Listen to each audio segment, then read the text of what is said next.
merupakan alat untuk berkomunikasi dan dapat digunakan untuk berpikir, mengekspresikan perasaan, dan menerima pikiran dan perasaan. Perkembangan bahasa dimulai sejak bayi. Perkembangan kemampuan bahasa untuk usia dini bertujuan agar anak mampu berkomunikasi secara lisan dengan lingkungannya, terutama bahasa Indonesia. Lingkungan yang dimaksud adalah lingkungan di sekitar anak seperti di rumah, di sekolah, maupun dengan teman dan tetangganya. Kemampuan bahasa pada anak dapat membantu anak menyesuaikan diri sehingga mampu bersosialisasi, bereaksi, dan merespon orang. Konteks pengembangan bahasa meliputi mendengarkan, berbicara, membaca, dan menulis. Anak usia dini dapat meningkatkan kemampuan berbahasa dengan cara mendengarkan berbicara bahasa Indonesia yang baik dari orang sekitar.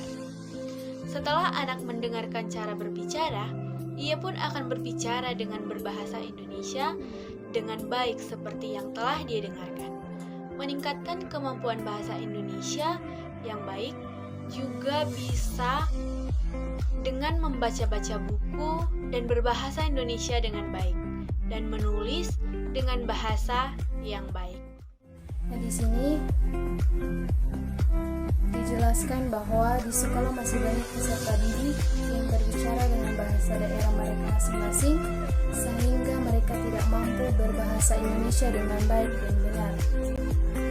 Dengan memanfaatkan strategi scaffolding sebagai metode untuk meningkatkan kemampuan berbahasa Indonesia, keterangan dapat diartikan sebagai suatu teknik dukungan belajar secara terstruktur yang dilakukan pada tahap awal untuk mendorong siswa agar dapat belajar secara mandiri.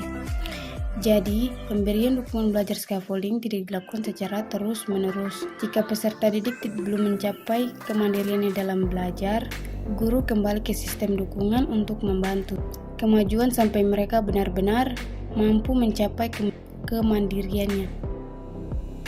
Metode scaffolding. Scaffolding atau pemberian bantuan bertujuan agar siswa mampu menyelesaikan masalah-masalah yang diberikan secara mandiri.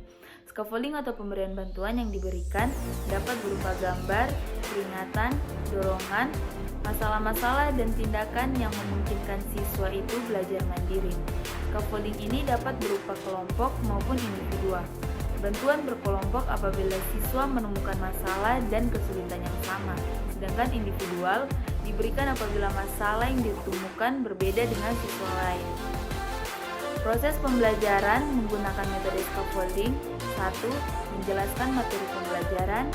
2. Menentukan Zero of Proximal Development atau ZPD. 3. Mengelompokkan siswa menurut ZPD. 4. Memberikan tugas belajar yang berkaitan dengan materi pembelajaran. 5. Mendorong siswa untuk bekerja dan belajar menyelesaikan saat soal secara mandiri dengan berkelompok. Yang keenam, memberikan bantuan berupa bimbingan, motivasi, pembahasan, dan contoh. Yang ketujuh, menggerakkan siswa yang memiliki ZPD yang tinggi untuk membantu siswa yang memiliki ZPD yang rendah. 8. Menyimpulkan pembelajaran dan mengumpulkan tugas-tugas. Sekian dari presentasi kami. Jika ada kurangnya kami mohon maaf. Terima kasih.